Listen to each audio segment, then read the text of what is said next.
तेरी वाणी जीवन की रोटी, नैनों की ज्योति अंधेरा मिटाती।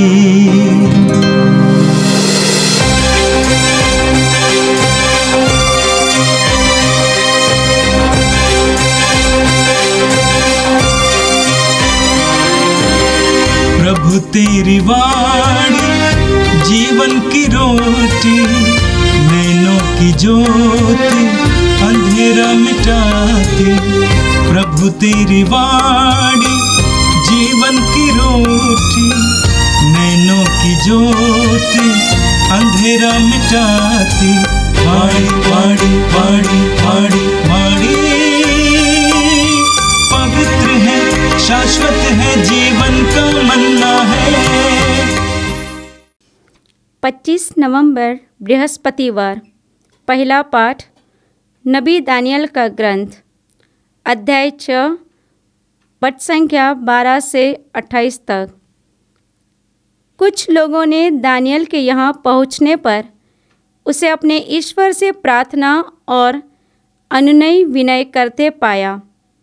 वे राजा से मिलने गए और उसे राजकीय निषेधाज्ञा का स्मरण दिलाते हुए बोले, राजा, क्या आपने यह निषेधाज्ञा नहीं निकाली कि 30 दिनों तक जो कोई आपको छोड़कर किसी भी देवता अथवा मनुष्य से प्रार्थना करेगा वह सिंहों के खड्ड में डाल दिया जाएगा? राजा ने उत्तर दिया, यह मेदियों और फारसियों के अपरिवर्तन कानून के अनुसार सुनिश्चित है। इस पर उन्होंने राजा से कहा, दानियल, यूदा के निर्वासितों में से एक आपके द्वारा घोषित निषेधाज्ञा का पराभव नहीं करता। वह दिन में 3 बार अपने ईश्वर से प्रार्थना करता है। राजा को यह सुनकर बहुत दुख हुआ।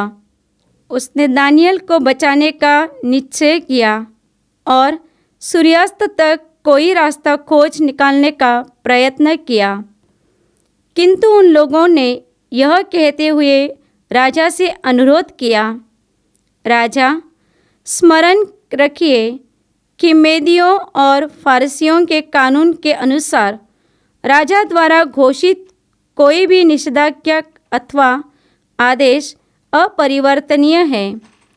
इस पर राजा ने दानियल को ले जाने और सिंहों के खड्ड में डालने का आदेश दिया। उसने दानियल से कहा, तुम्हारा ईश्वर जिसकी तुम निरंतर सेवा करते हो तुम्हारी रक्षा करे। एक पत्थर खड्ड के द्वार पर रखा गया और राजा ने उस पर अपनी अंगूठी और अपने सामंतों की अंगूठी की मुहर लगाई, जिससे कोई भी दानियल के पक्ष में हस्तक्षेप न कर सके। इसके बाद राजा अपने महल चला गया। उसने उस रात को अनशन किया और अपनी उपपत्नियों को नहीं बुलाया। उसे नींद नहीं आई और वह सवेरे पौ फटते ही उठा और सिंहों के खड्ड की ओर जल्दी जल्दी चल पड़ा। खड्ड के निकट आकर उसने दुख भरी आवाज़ में दानियल को पुकारकर कहा, ओ दानियल, जीवंत ईश्वर के सेवक, तुम जिस ईश्वर की निरंतर सेवा करते हो, क्या वह तुमको सिंहों से बचा सका? दानियल ने राजा को उत्तर दिया, राजा, आप सदा जीते रहे। मेरे ईश्वर ने अपना दूत भेजकर सिंहों के मुंह बंद कर दिए। उन्होंने मेरी कोई हानि नहीं की, क्योंकि मैं ईश्वर की दृष्टि में निर्दोष था। राजा, मैंने आपके विरुद्ध भी कोई अपराध नहीं किया। राजा आनंदित हो उठा और उसने दानियल को खड्ड से बाहर निकलने का आदेश दिया। इस पर दानियल को खड्ड से बाहर निकाला गया। उसके शरीर पर कोई घाव नहीं था, क्योंकि उसने अपने ईश्वर पर भरोसा रखा था। जिन लोगों ने दानियल पर अभियोग लगाया था, राजा ने उन्हें बुला भेजा और उनको अपने पुत्रों तथा पत्नियों के साथ सिंहों के खड्ड में डाल देने का आदेश दिया। वे खड्ड के फर्श तक भी नहीं पहुँचे थे कि सिंहों ने उन पर नटुट कर उनकी सब हड्डियाँ तोड़ डाली। इसके बाद राजा ने पृथ्वी पर के लोगों, राष्ट्रों और भाषा भाषियों को लिखा, आप लोगों को शांति मिले। मेरी राजाज्ञा यह है कि मेरे राज्य के समस्त क्षेत्र के लोग दानियल के ईश्वर पर श्रद्धा रखें और उससे डरें, क्योंकि वह सदा बना रहने वाला जीवंत ईश्वर है। उसका राज्य कभी नष्ट नहीं किया जाएगा और उसके प्रभुत्व का कभी अंत नहीं होगा। वह रक्षा करता और बचाता है। वह स्वर्ग और पृथ्वी पर चिन्ह और चमत्कार दिखाता है। उसने दानियल को सिंहों के पंजों से छुड़ाया है। यह प्रभु की वाणी है।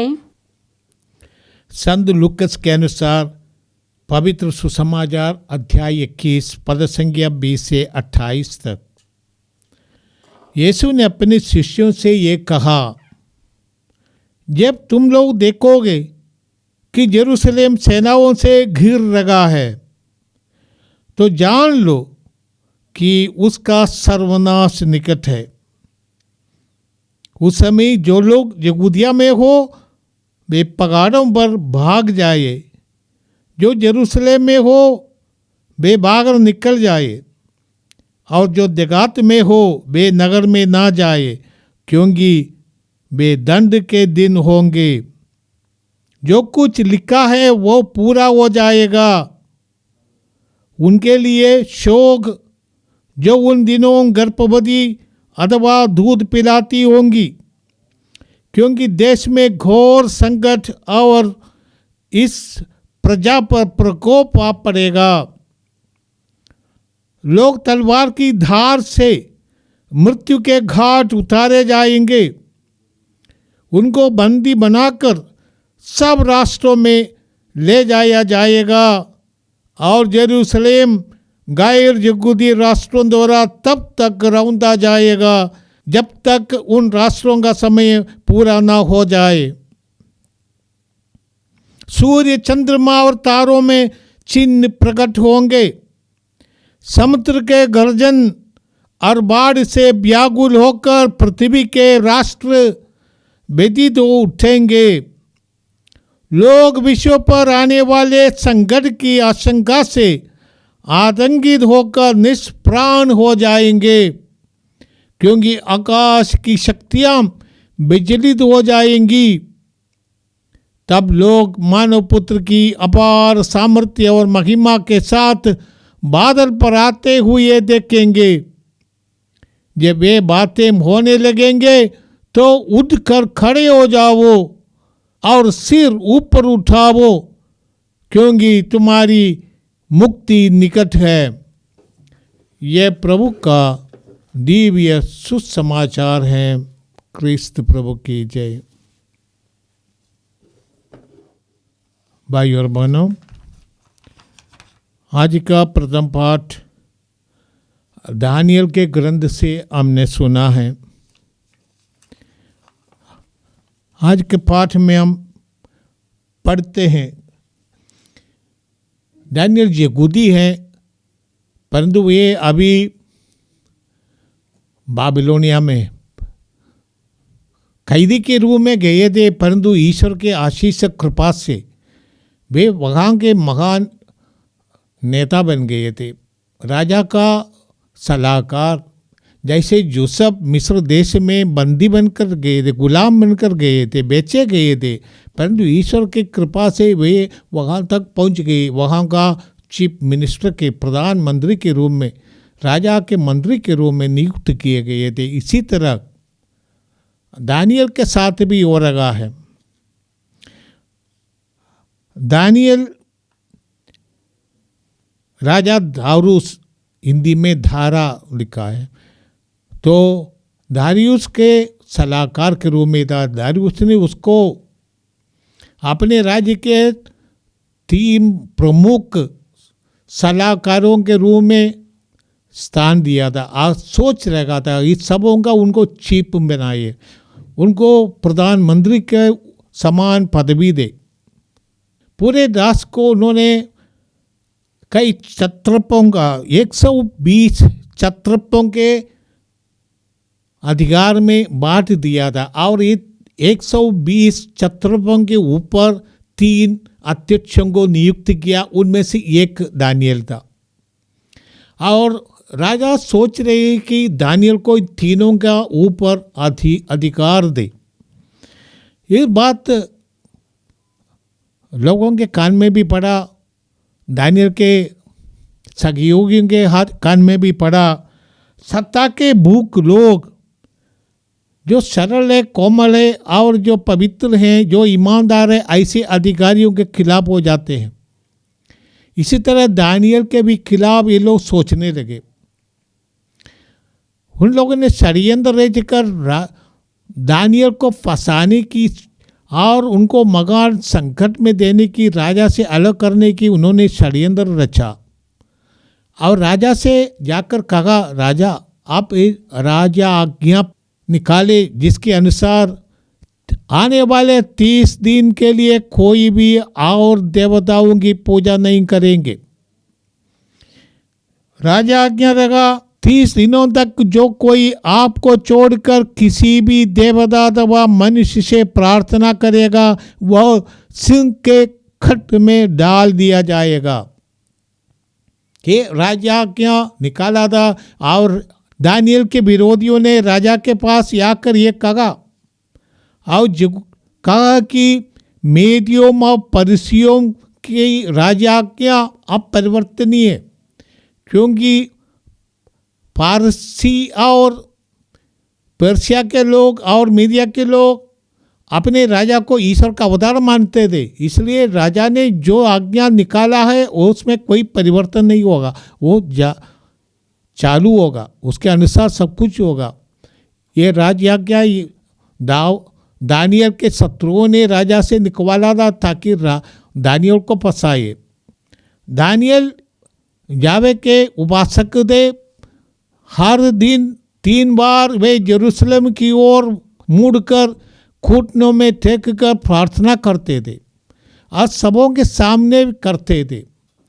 दानियल ने ये प्रार्थना का जीवन जारी रखा, लोगों के सामने प्रार्थना करते थे। राजा आज्ञा के बाद दानियल चाहे प्रार्थना बंद कर सकता था, दानियल चाहे चुपके प्रार्थना कर सकते थे, दानियल चाहे भाग भी सकते थे वहाँ से, या अपने बचाव में ये भी कर सकते थे कि धार्मिक बात, अरे व्यक्तिगत बात है, उसमें राजा के हस्तक्षेप करने की कोई ज़रूरत नहीं, ये भी अपने बचाव में कर सकते थे। परंतु ऐसा नहीं किया। उसने ईश्वर की और जो निष्ठा रखते थे उसको जारी रखा। आप इस सबों के सामने वो प्रार्थना करते थे, उसको जारी रखा।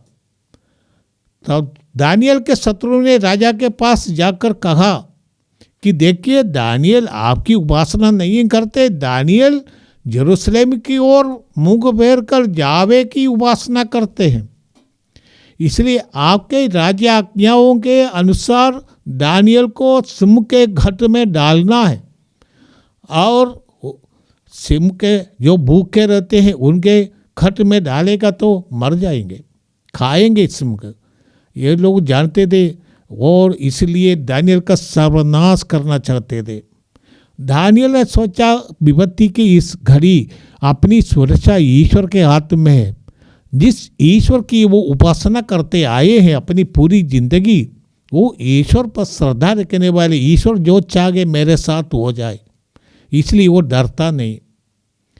दानियल ईमानदारी के जीवन इसलिए जीते थे कि वो सोचते कि वो सबों के सामने यावे का गवाही दे सके। जहाँ वे अपने ईश्वर का वो एक प्रकार की घोषणा करते अपने आचरण से, निष्ठा का जीवन से और ईमानदारी से काम करते हुए और सबों के सामने ये व्यक्ति ये प्रकट करते थे अपने विश्वास और अपने प्रार्थनामय जीवन भी सबों के सामने खुला था, इसलिए वो डरता नहीं। हम पढ़ते हैं प्रभु यीशु ने निकोदेमुस से कहा, यौहन का सुसमाचार अध्याय 3 पद संख्या 19 में, ज्योति संसार में आई है और मनुष्यों ने ज्योति की अपेक्षा अंधकार को अधिक पसंद किया क्योंकि उनके कर्म बुरे थे। जो बुराई करता है वो ज्योति से बैर करता है और जो ज्योति के पास इसलिए नहीं आता कि उनका कर्म प्रकट न हो जाए।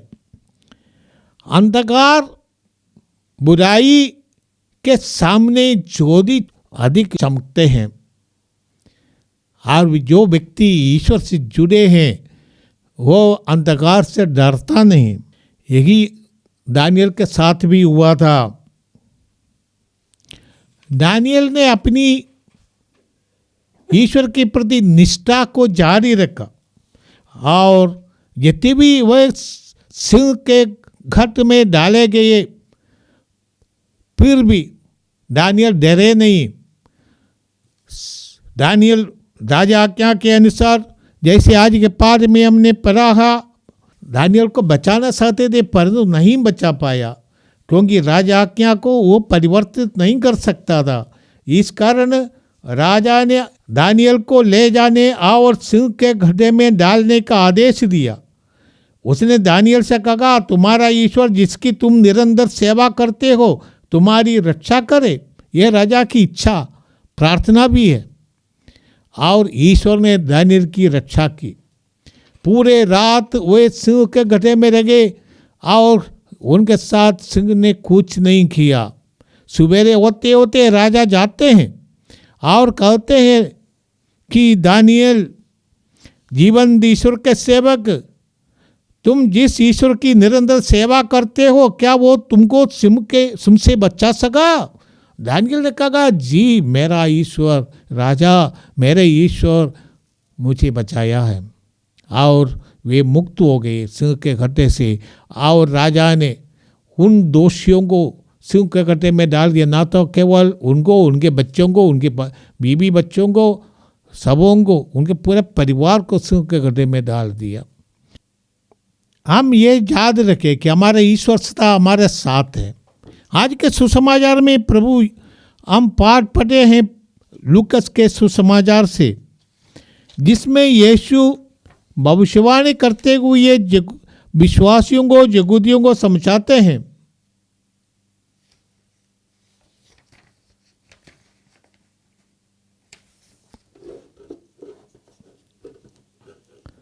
यरूशलेम का सर्वनाश होने वाला है और साथ साथ प्रभु की उन बातों को भी लूकस अपने सुसमाचार जो संसार के अंत में होने वाले महा संकट के बारे में भविष्यवाणी करते हुए कहा था।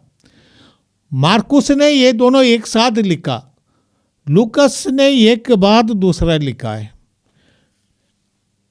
यीशु के कहने के अनुसार यरूशलेम का सर्वनाश हुआ था। ईस्वी 70 में रोमी तितुस के सेना ने, तितुस कमांडर इन चीफ था और राजा का पुत्र था, और उनकी सेना यरूशलेम में कब्जा किया, यहूदियों का मंदिर को नष्ट किया, लूट लिया, जला दिया और यहूदियों को यरूशलेम से निकाल दिया। ये सब होने वाला था। इसके लिए इस कारण ही यीशु यरूशलेम में आते वक्त यरूशलेम देखकर रो पड़ा था। आप कहा कि यरूशलेम के साथ जो कुछ ज्यादतियाँ होने वाली है, विनाश होने वाला है, इसलिए प्रभु रो पड़े थे। और प्रभु जानते हैं कि संसार में ये विपत्तियाँ इसलिए आते हैं कि ईश्वर उसको दंड नहीं करता है। सच में दंड हम अपने आचरणों का परिणाम स्वरूप सकते हैं। लोगों की विश्वसनीयता और लोगों में व्याप्त भ्रष्टाचार और पाप, अब पाप का हर प्रकार का जो श्रृंखला है, ये सब हमें सर्वनाश की ओर, संपूर्ण विनाश की ओर ले जाता है। संसार का अंत भी इसी कारण होगा।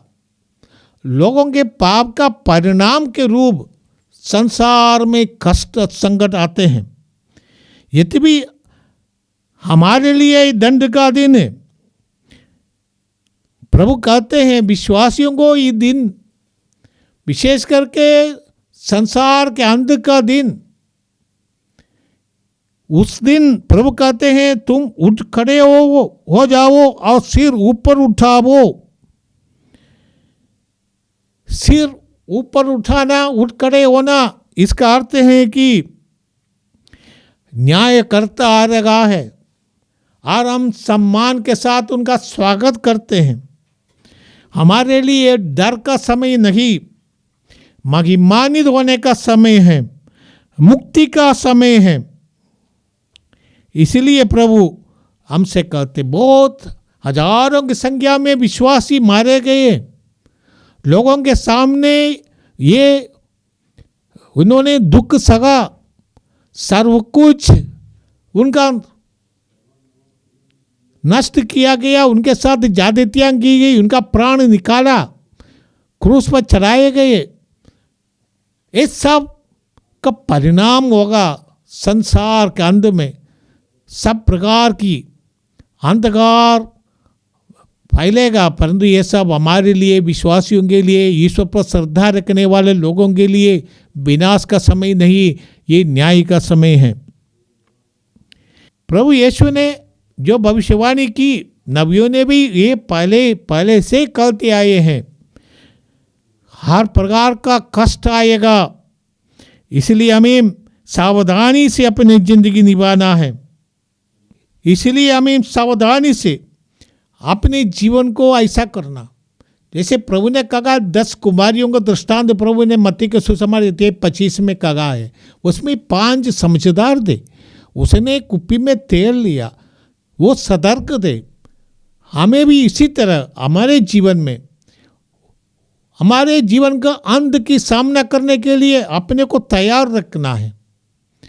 ये तैयारियां हमें जीवन पर्यंत करना है, भलाई करते हुए, अच्छाई करते हुए, हर दिन हर वक्त हम दूसरे की मदद करते हुए, ईश्वर के राज्य को प्रकट करते हुए, जैसे दानियल ने पूरे मेदियों के देश में किया था, हम भी करें। आइए हम प्रार्थना करें। ये प्रभु, ये हमारे ईश्वर, हमें शक्ति दे कि हम तेरे प्रति वफादार रहे, विश्वस्त रहे, ईमानदार रहे। हर कार्य हम निष्ठा से करें, प्रेम से करें। जो कुछ हम करते प्रभु तेरी महिमा के लिए हो, अपने महिमा के लिए कभी नहीं करना, अपने फायदा के लिए नहीं, तेरे महिमा के लिए, तेरे जनता की फायदा के लिए, उनकी भलाई के लिए कार्य करते रहे। हे प्रभु, हम जानते हैं हम सब इस संसार में बहुत कम दिन के लिए आए हैं। यदि भी हम 100 साल रहे, वो भी 100 दिन के समय समाप्त हो जाएगा। इसलिए ये परीक्षा का समय है, ये हमें योग्यता सिद्ध करने की समय है। हमारे जीवन की तेरे प्रति हमारी योग्यता, तेरे राज्य में प्रवेश करने की योग्यता हम अपने इस सत्कार्यों के द्वारा कर सकते हैं। ये प्रभु दानियल के जैसे हर वक्त प्रार्थना करने की शक्ति हमें दे। तेरे आत्मा के अभिषेक से इस संसार में रखते वक्त ज्योति के रूप में कार्य करते रहे। जैसे दानियल अंधकार के सामने एक ज्योति था, ये दारियुस राजा के लिए सर्वश्रेष्ठ वरदान था, उसी तरह हम भी अपने जीवन के द्वारा, अपनी सेवा के द्वारा संसार में ज्योति जैसे चमके और हमारे पड़ोसियों के लिए, हमारे साथ काम करने वाले लोगों के लिए, हमारे हर मित्र और सहयोगी के लिए आशीष का स्रोत बन जाए। आत्मा का अभिषेक द्वारा हम भी दूसरों के लिए आशीष का स्रोत बने। दूसरों को भी ईश्वर के राज्य के योग्य बना दे, क्योंकि तेरे आगमन के लिए हम अपने को तैयार करें। ये प्रभु ये कृपा दे हमारे प्रभु क्रिस्त के द्वारा, आमीन। प्रभु तेरी वाणी जीवन की रोटी, नैनों की ज्योति अंधेरा मिटाती। वाणी वाणी वाणी वाणी